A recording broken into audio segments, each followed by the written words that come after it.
So, where's Matt?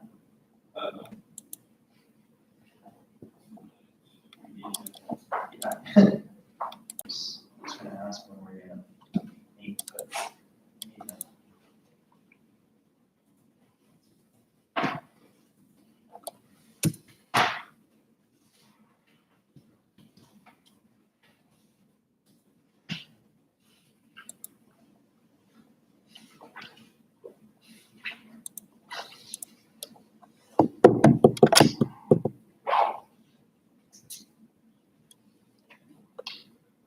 All right. I apologize that I was not here last Wednesday. It was not planned. Long story short, I had fever Tuesday night, got myself tested for everything. Everything came back negative, but the doctor said, don't go to work tomorrow. So when somebody tells me not to go to work, I don't go to work. Let's see. We are working on book 10 of the Confessions. Before we get to that, though, I should talk to you about your papers. I still haven't gotten comments back to most of you. I hope to remedy that this week, because you need my comments to really improve your papers for the final drafts. We still have at least 3 solid weeks left, right? So we're not out of time. But I still want to give you substantial time to work on it. But all that to say, the end of the semester is going to come up quicker than we expect. Don't lose track of your 10 reading summaries, because those add up if you've missed a bunch of them. Yeah. One more assignment that will be required is a peer review of somebody else's paper. So please find somebody else in class to exchange papers with, and you'll do peer comments on each other's paper. Although that will be easier to do after I do after I give you each comments. I will also post a document with tips on how to do comments for one another. Most importantly, I want constructive criticisms in these peer comments. So a bunch of fawning positive stuff is useless. Also, I don't want a lot of little nitpicky grammatical stuff. I want substantive question-raising engagement with one another's papers. And often, one of the most useful kind of comments to make to people is simply this: I don't understand. Either I don't understand what you said here, or I don't understand why this is important. Because in our heads, the writer knows what he thinks he's saying, and he knows why he thinks it's important. But if it's not being communicated clearly, it's super useful for somebody to hear, I don't get your point. So that oddly is I don't understand is the easiest thing in the world to say, but we're very hesitant to say that sometimes because we're trying to say something profound. But sometimes the unprofound, I don't understand is exactly what you need to say to people. Questions? Questions on anything schedule-wise, logistical, and so forth. What's the thing about the presentations on paper? Yeah, that's the presentation. Essentially, that exists because I don't have a final exam in this class, and I'm supposed to do something during the final exam period. So basically, you'll just summarize your paper, say some key points from it. Yeah, and it's a positive thing. It's useful for people to see what other people are doing with Augustine and thinking about. But that's not an intensive, that's not the sharpest thing you ever said is the fear of God in you. It's not that kind of thing. It's, you put your feet up, we chat, we shoot the breeze, we look up and say, all right, is it okay for us to go yet? We've been here half an hour out of the final exam period. Maybe we need to draw that a little bit longer. It's that kind of thing. Maybe All right, good. Anything else? All right, well, let's talk about Book 10. And here, let me remind you what I've been saying about the structure of Augustine's Confessions. You'll remember, I said that Augustine uses a traditional Christian narrative pattern where we have creation, we have the fall or fallenness, we have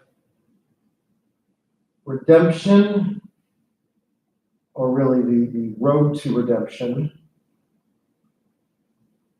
We have blessedness. So Augustine's creation story is book 1. His account of his fallenness, especially, is hit in book 2. Books 3 through 7, or arguably 8, is the road to redemption, and then book 9 is the account of blessedness. And this is a common sort of Christian pattern of discussion. There are religious Christian tracts based on this. Probably this looks very similar to what would be done in Romans Road or the 4 spiritual laws. Interestingly, there's 4 of them. So all this is a pretty normal, common Christian pattern of discussion. Now, when we get to past that, though, we enter some, frankly, much weirder stuff, much more philosophical stuff. And book 10 is philosophy of memory. So what's going on over here is narrative. And what we're going to get here are the sort of necessary conditions for narrative.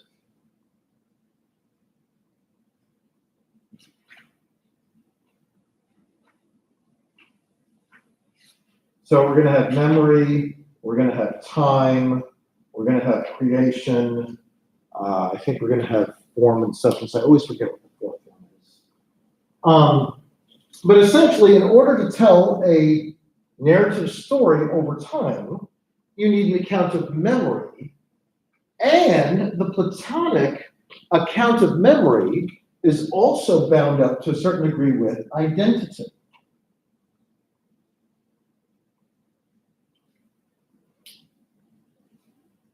Because one theory, which sort of operates in the background, is that we are not, of course, only our bodies, but also our souls, and that the soul pre-exists the existence of the body, and that that memory and knowledge might even have a component which is previous to physical existence, previous to physical ensoulment. In fact, this is how Plato explained all learning. He said all learning was really a kind of recollection of that which the soul already knew previous to this life. Now, the Christian version of it isn't committed to us relearning everything we already knew, but especially the most important thing, the knowledge of God and knowledge of joy in God's presence, is going to be something that Augustine is going to take seriously as a possibility of that is something that the soul might have known previous to this life. And thus that explains the ongoing quest for human happiness as a quest to recover the lost joy of knowledge in the presence of God previous to this life. All right, with that introduction, Book 10, what did you see? What did you think? What are your questions? I have a question about, because you talked in that introduction, you kind of talked about like the idea of all like learning being memory. Mm-hmm. What is Augustine's take on that? Because I remember it was kind of a paradox that had to be solved. Right. The paradox in the traditional Platonic literature is called the Minos paradox. And it's driven in part by the fact that everything in the physical world is in flux. So how could you ever learn something stable in the physical empirical world? And one obvious answer is you haven't. You learned it previous to existence in this physical, unstable world. And just there are certain things that sort of jar our memory of these truer, more stable things. What is Augustine's take on that? It's hard to say for sure. I would say that there's definitely a thread where he seems to take the possibility very seriously, at least when it comes to important things like knowledge of God. So how does everyone know about the existence of God? A frequent Christian claim amongst at least the more traditional Christians is that everyone really knows God exists. It's just that some people work hard their entire life to sort of squelch that knowledge, to hide that knowledge from themselves. And all sort of idolatrous religion is an effort to replace what we know to be true with something inferior and controllable. So yeah, I'd say Augustine is sort of sympathetic to that line of thought. Now the question is, how far does it go? And that's unclear. You know, we all know that God exists, I think he would say.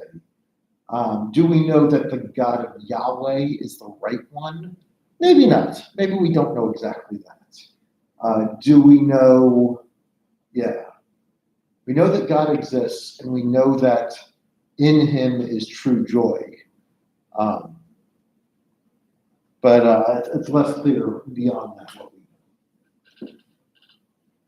Other thoughts, questions, observations? Does that idea coincide with like natural revelation? Right. So a common way for Protestants to talk about this is they call it general or natural revelation. So here, let me do this Venn diagram thingy again. So for most traditional Christians, knowledge is thought to work like this. Two sources of knowledge, revelation and reason, with an important overlap area of knowledge that you might gain either way. Certain things can only be learned by revelation, things like the Trinity or the incarnation of Christ. Some things can only be learned by reason, like geometry or logic. And then there's certain very interesting things that can be learned either way. And one of the important ones is the existence of God, which is why Aquinas looks at Aristotle and Aristotle's argument for the unmoved mover and claims this is really an argument for the existence of God. Neoplatonists, like Augustine, look at the creation story in Plato's Timaeus and say this is really very close to an argument for the existence of a creator God. So they put that as under, what you're calling natural revelation would be the reason circle. Sometimes also called general revelation versus special revelation. I've also heard it called those things.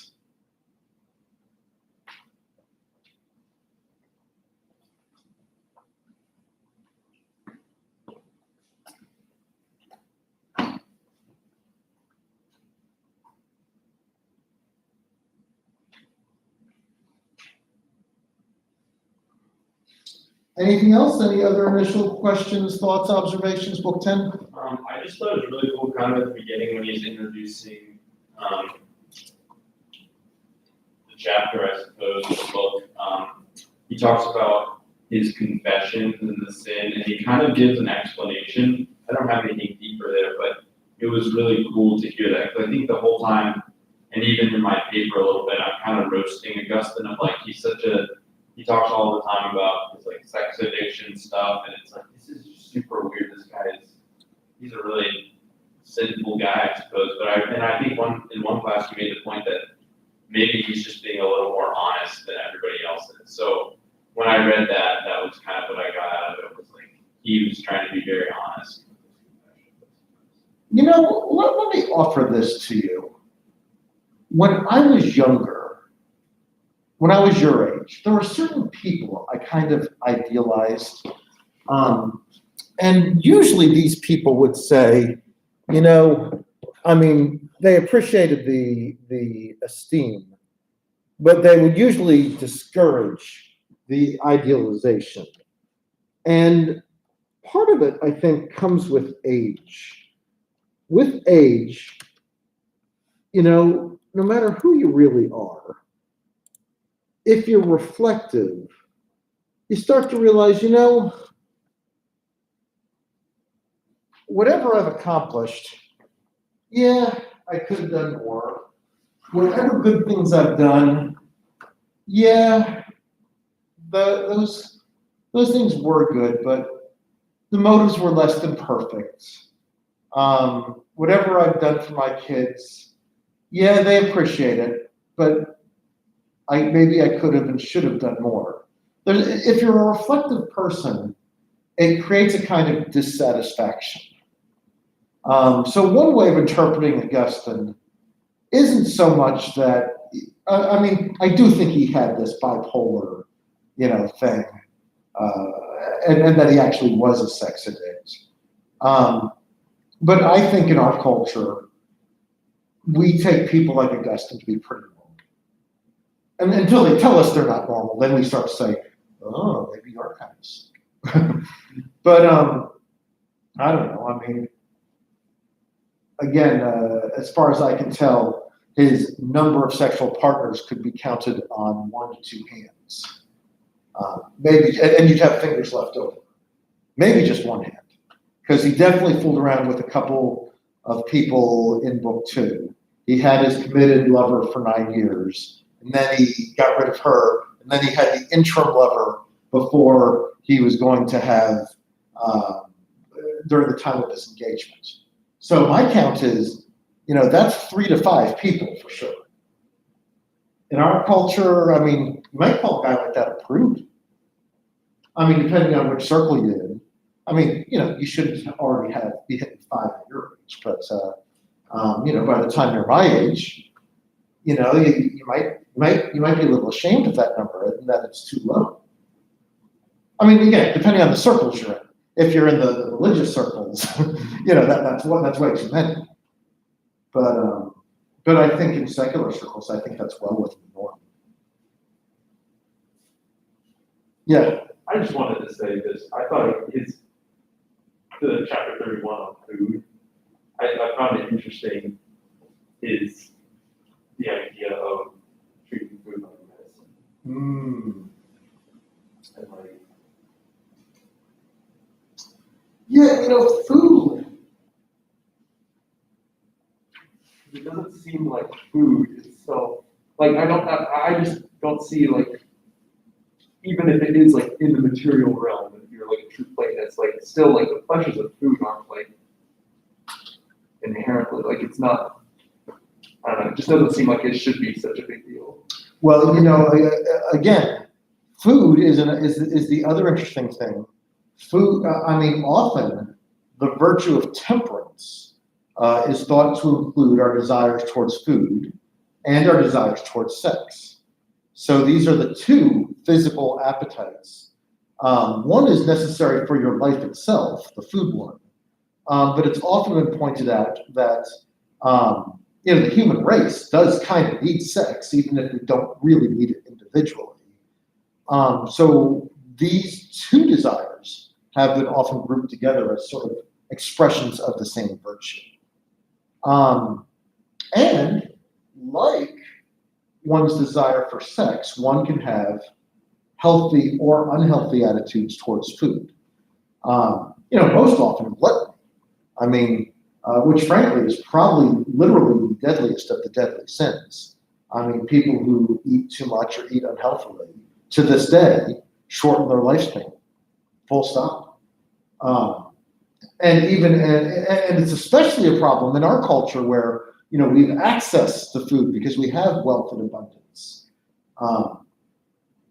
But yeah, so there's a healthy attitude towards food and potentially an unhealthy, which is why it's a problem.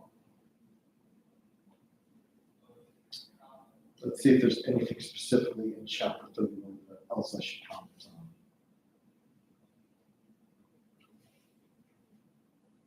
on. Hunger and thirst are a kind of pain. They burn and kill like fever, unless the medicine that is food brings them relief. Since this medicine is at hand, out of consolation of your gifts, in which earth and water and sky come to help our infirmity, our very misfortune is called delight. But yeah, it's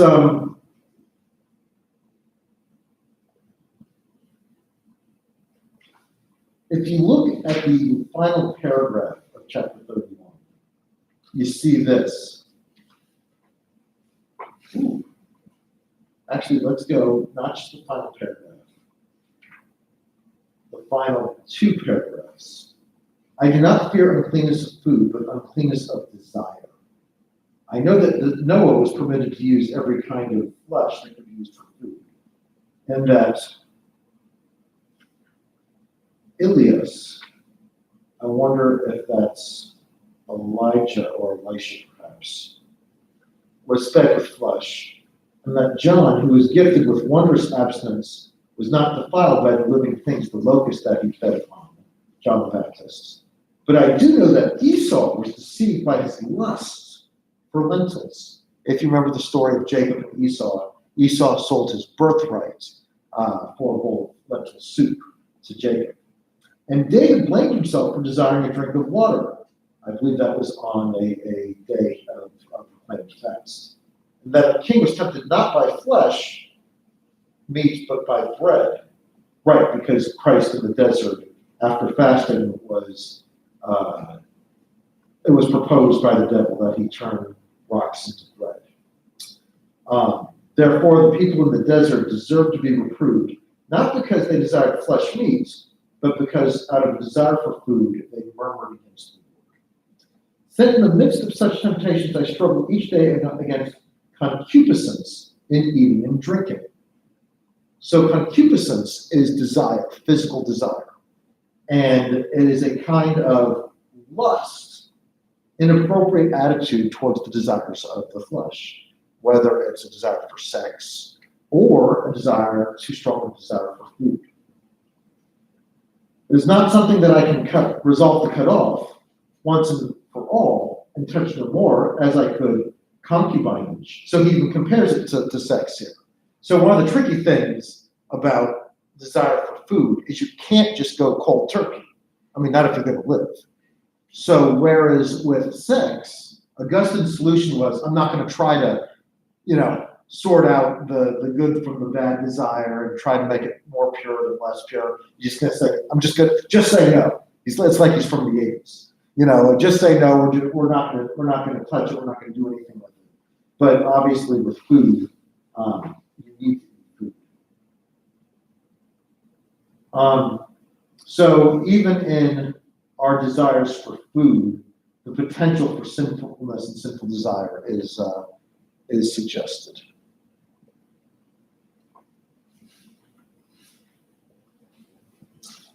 All right. Well, let's see if there's anything else in here worth discussing.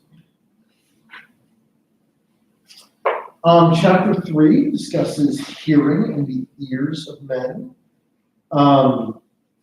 As I've said before, hearing and auditory pleasure play a different role in the ancient world than they do here. We are largely a visual culture, but they have more access to sort of delights of the ears than of the eyes. So the ears hearing is particularly important. Help me to hear men aright.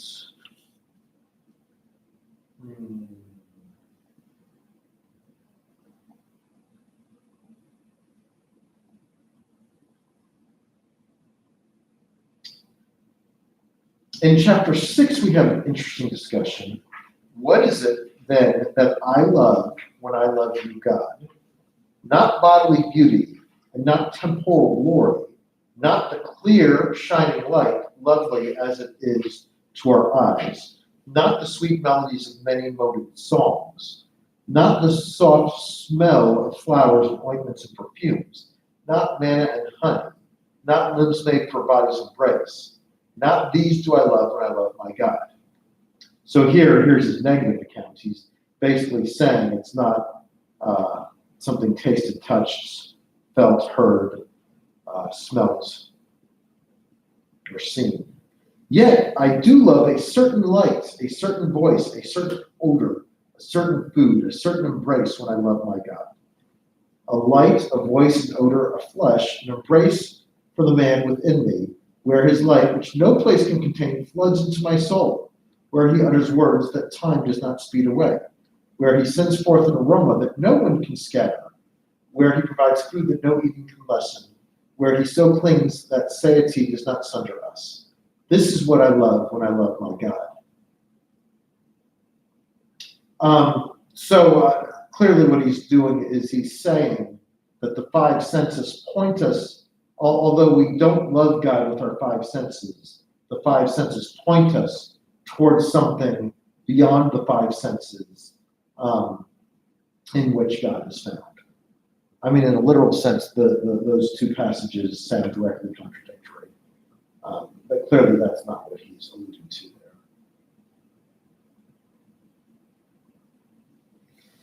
He talks about the importance of sensation in chapter 7.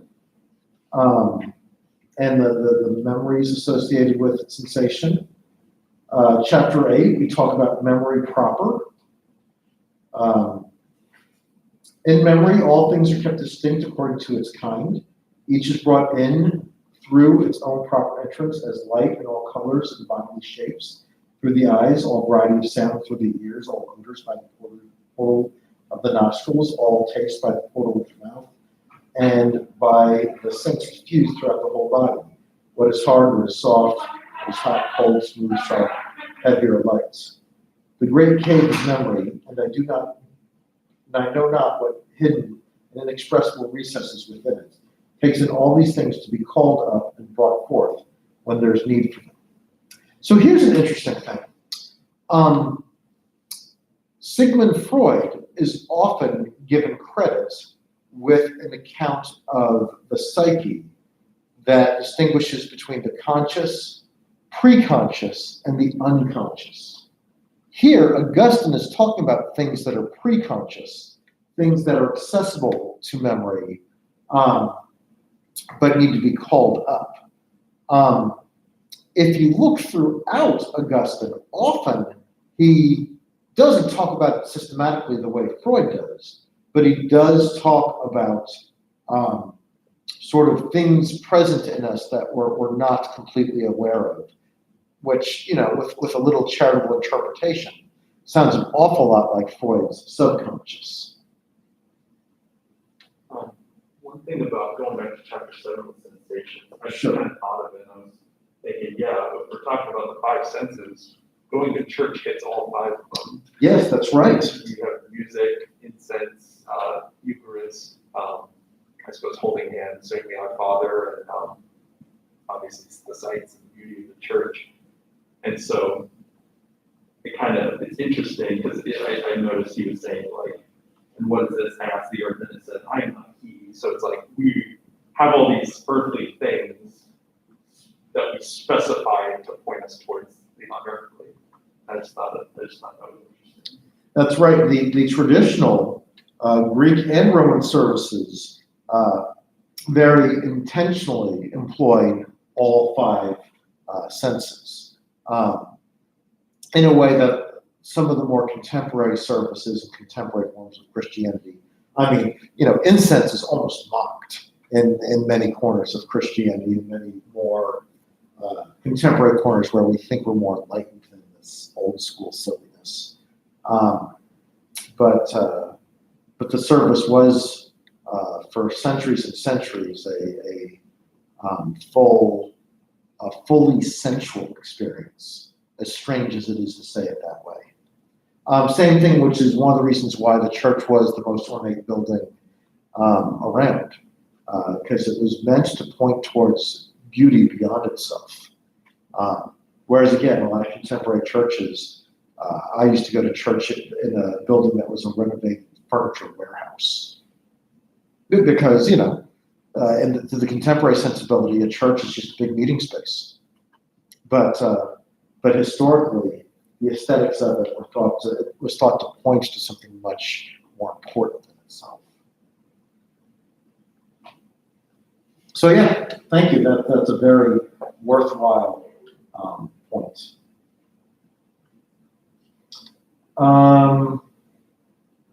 Let's see, Fields of Memory, Chapter 8.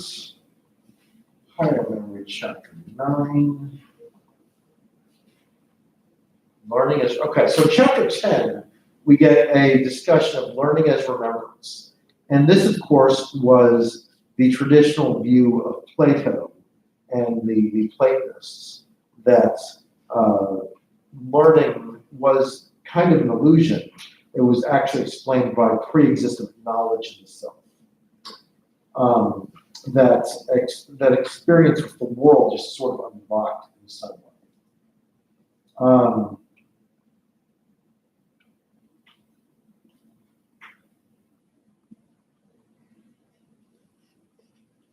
Let's see.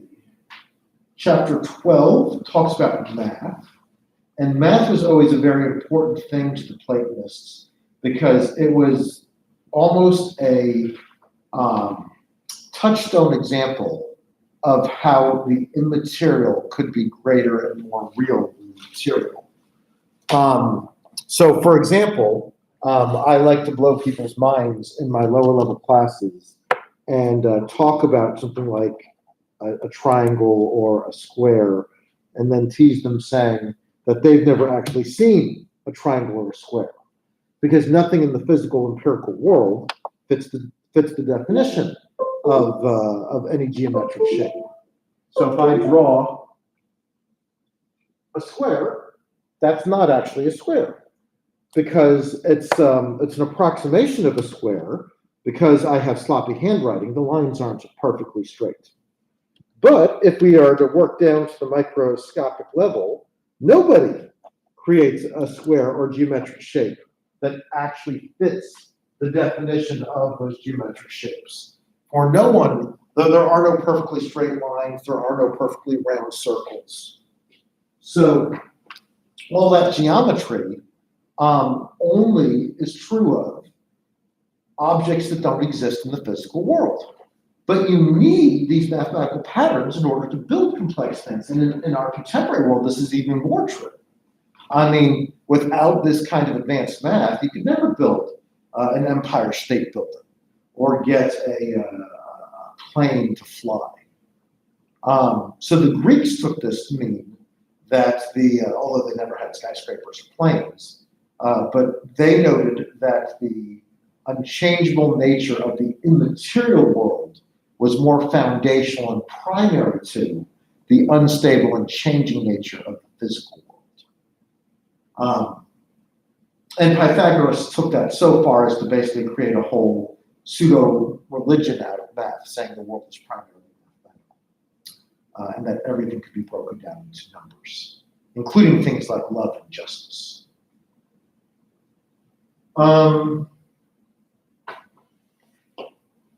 That reminds me of in Descartes' Discourse on Method, he uses that triangle idea of how there's not a perfect triangle in nature as a proof of God, I think. Forget exactly. It's something just like we can't see God, but we also can't see a triangle, yet we believe that triangles are real. Good.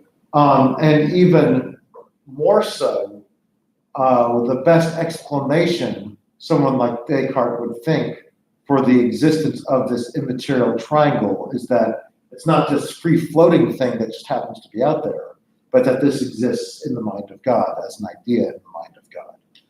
Descartes, if you look at him closely, he actually mirrors many Augustinian ideas.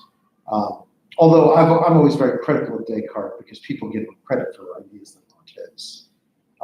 So for example, that whole "I think, therefore I am," that something very similar occurs in Augustine's "The Free Choice of the Will," where he tries to start of a proof of God, but he has to start from the proof of the self.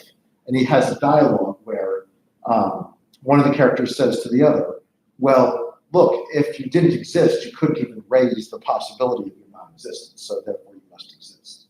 Which doesn't roll off the tongue as well as "I think, therefore I am," but that's basically Descartes' point. 8 centuries earlier or 10 centuries earlier. And then the ontological argument, that's Anselm's argument. The cosmological argument, that's Aquinas' argument. I mean, a lot of those key things that Descartes gets credit for, I'm like, you guys just need to read those older characters a little bit more. But yeah, so thank you for that.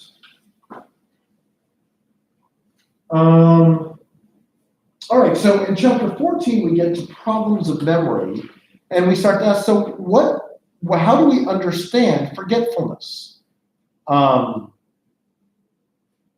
Why should we be the sorts of creatures that forget things? If we have the massive storehouses of memory, how should it be possible for something to sort of pop out of memory?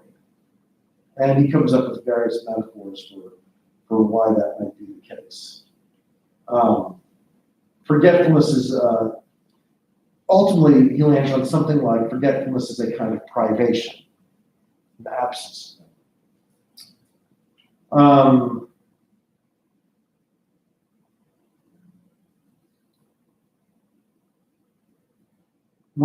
So in chapter 16, when I name forgetfulness, at the same time recognize what I name, how do I recognize the reality unless I remember it?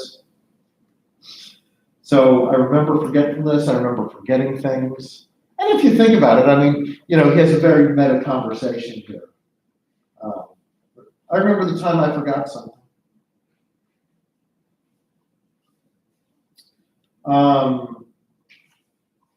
Chapter 17, great is the power of memory, an awesome thing.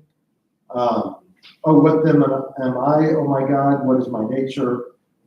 A life varied and manifold and mightily surpassing measurement. Behold, in the fields and the caves and caverns of memory, innumerable and innumerably filled with all variety of innumerable things. Wow. All right. Even the beasts of the field and the birds of memory, elsewise they could not seek out again their dens and nests. Yeah, that's right. Nor the many other places which they have grown to know. Indeed, they could not grow used to any other thing except through memory. Lost things found through memory.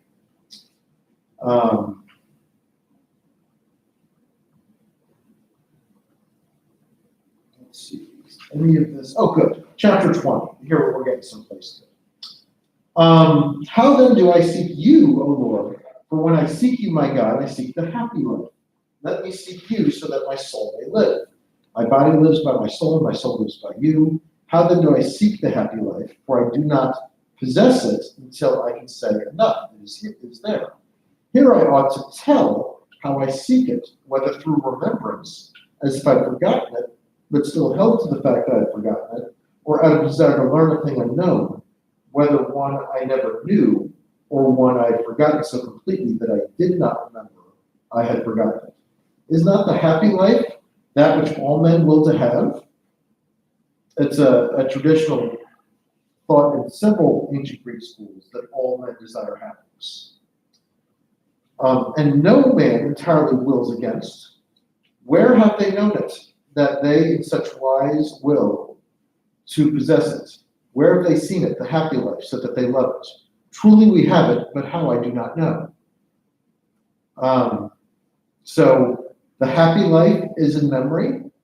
Part of the idea here, again, is that knowledge of God and the happiness in God is sort of innate in human memory. So this mirrors the Platonic idea that much knowledge sort of precedes our existence.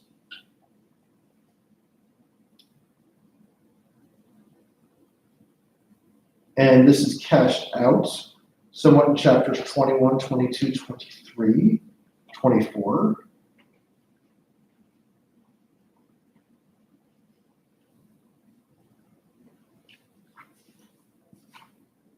Looking at chapter 26, where then did I find you so that I might learn to know you? You were not in my memory before I learned to know you. Where then have I found you, if not in yourself and above me? There's no place, both backward do we go and forward, there's no place. Everywhere, O truth, you give hearing to all who consult you. And at one and the same time, you make answer to them all, even as they ask about varied things. You answer clearly, but all men do not hear you clearly. All men ask counsel about what they wish, but they do not all hear what they wish. Your best servant is he who looks not so much to hear from you what he wants to hear, but rather to want what he hears from you. All right. Chapter 27, too late have I learned to love you, O beauty, so ancient and so new.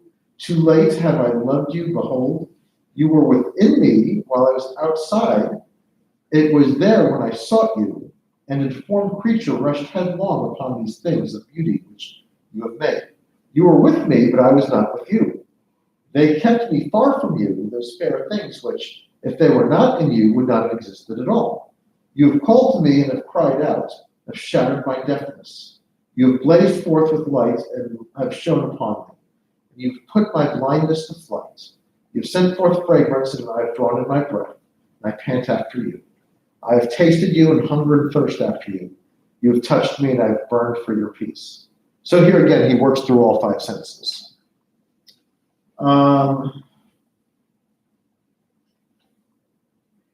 Persistence of temptation, food and drink, we already talked about. Music.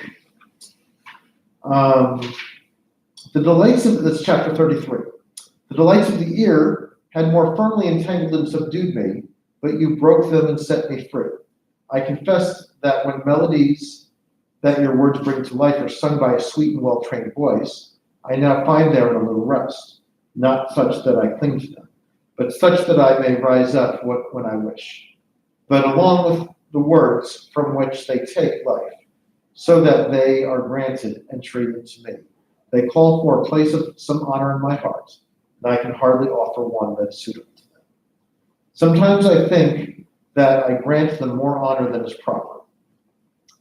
That is when I feel our spirits arising to a flaming piety more devoutly and ardently by such sacred words, when they are sung well, than if they are not so chanted, and when I see all our spiritual affections in keeping with their diversity, have corresponding modes of voice and song, and are stirred up by a kind of secret propriety. But the sensual pleasure to which the soul must not be delivered so as to be weakened often leads me astray, when sense does not accompany reason in such wise as to follow patiently after it, but having one admittance for reason's sake, even tries to run ahead and lead on. Thus, in such things I unconsciously sin, but later am conscious of it. All right, so in case you missed it, Augustine is worried that he enjoys church music too much when it is done, performed well, and that he is enticed by the form rather than the content, or by the symbol rather than what it signifies.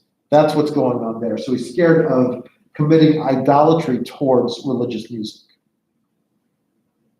And if you think about it, so here's why you need to be careful about becoming a philosopher. Augustine's not completely wrong about this danger. I mean, God is God, no matter how inept a song is sung. So if we enjoy the quality of the song too much or in the wrong way, it does seem to raise questions about whether our worship is of the appropriate object. Are we worshiping what is signified, or are we preoccupied with the quality of the sensual music? See, Augustine can even ruin religious music for you. This reminds me of stories I've heard of Martin Luther that basically in confession he would confess too much, and his confessor would get tired of it after minutes to hours, and Luther would start confessing about the ineptness of his own confession and how he would like present things to make himself look more favorable in his confession than is fully permitted. So again, if you obsess about such things, you can always find more levels to be concerned about. I really like this idea from Augustine because I think for me, being a Protestant or in more evangelical circles, I grew up going, well, I didn't grow up, but grew up going to even non-denominational churches, but I have recently. And I think a lot of the more modern worship music is a lot about how it makes you feel and it sounds so good. And it's just really interesting to me. Like I started going to a PCA church, which is more liturgical, and it's a lot of hymns. And I don't like it as much. I'm not, there aren't people with their hands up in the air and everything, but it feels like I'm actually worshiping in a sense, rather than just singing a song that sounds really good. Yeah, I mean, there are challenges and philosophies even behind the sensibilities of what gets made into religious music. The older school of thought is that, the music is to honor God, and therefore we need to make it as, ornate and beautiful and perform it as make it as incredible as possible, much like the church building. But there's a problem with that. I mean, there's not a problem with that, but there's a danger with that, I think is the better way to say it. Is not the average person still worshiping, and isn't that still just as good in God's eyes? Probably. So a lot of the Protestant songs, both today and all the way back to Luther, they were very much the music of the common man. So in evangelical circles, most of the courses are so simple, even having a very rudimentary knowledge of guitar, you can play along. It's all three chords, it's all G, C, and D. I tried to learn the guitar for about 2 months, and even I could have plucked those chords together moderately competently. So the question becomes, do you want it to be something special and sacred, or do you want it to be something that everyone can do because everyone should do? Same thing with the Lutheran hymns. You ever want to do something embarrassing? Hold a good tankard, the kind that might have held ale in it a couple hundred years ago, and listen to specifically a Lutheran song, one that's a couple hundred of years old. And see if your mug doesn't start to move in rhythm with the Lutheran song. Those were commoners' drinking songs. Those were not the songs, not the words, but the patterns, the music. It was commoners' drinking music of the kind that you would have heard in the tavern. So then you want to ask, is this a beautiful thing that it's accessible to everyone, or does it somehow bring worship of God down somehow? And I think the answer is always, it depends. And I'll leave it at that. But there's some very interesting things about music. And if you look at Augustine's discussion of the five senses, this is, it's a challenge with everything. I mean, he talks about the temptations of food. You can embrace in food sort of thankfully, or you can just gorge yourself like an animal. And if you don't hold back at all, again, you're probably going to kill yourself, a few years too early with gluttony. Sex is like that too. No matter whether you're married or not, you can have an inappropriate attitude towards your spouse. So it's sensual, but to what degree, how much are you respecting the other person here, and how much are you just being, giving way to one's animal nature? And these are common things that people write about and are concerned with. Religious arts. Again, do we want do we honor God with these ornate windows and paintings, or are we just trying to give ourselves a more pleasant sensual experience? Everything physical can be made an idol, but yet everything physical on the Christian account is good. And having the proper attitude towards it is difficult. Any final thoughts? Memory? Kind of talking about the music again. So I sing at church, and I'm Catholic, so I'm doing like the Catholic hymns and things like that, and songs. But then 2 weeks ago, we did a retreat thing on so it was the week before Good Friday, and we were singing a lot of the more contemporary kind of Christian music. And I found it interesting because it is kind of the two sides of the coin. So I wouldn't say that the Catholic music is incredibly difficult, but it's not like the 3-chord melody type stuff. Whereas the contemporary stuff is. And so I think like you said, there's merit to both. And so I think honestly, a combination of both and like finding the right setting for using each. I think it can be a good thing. But yeah, I'm not quite sure how I stand on the unconscious like pleasure of the music versus the honoring of God kind of thing. Personally, I'm not really a big fan of contemporary Christian music, so I don't really have that big of a problem, but I can kind of see it happening with certain works of music. Yeah, I mean, I think ultimately a lot of it's about the heart. And I think either kind of music, even in the right setting, individuals can have the wrong heart in it. It's tricky, and in some ways, being reflective about such things can only make your life harder. On the other hand, hopefully it can make one more deeply and appropriately religious. All right. Oh, here, fun fact for the day. I saw a survey last week, given that this is just post-Easter, 72% of Americans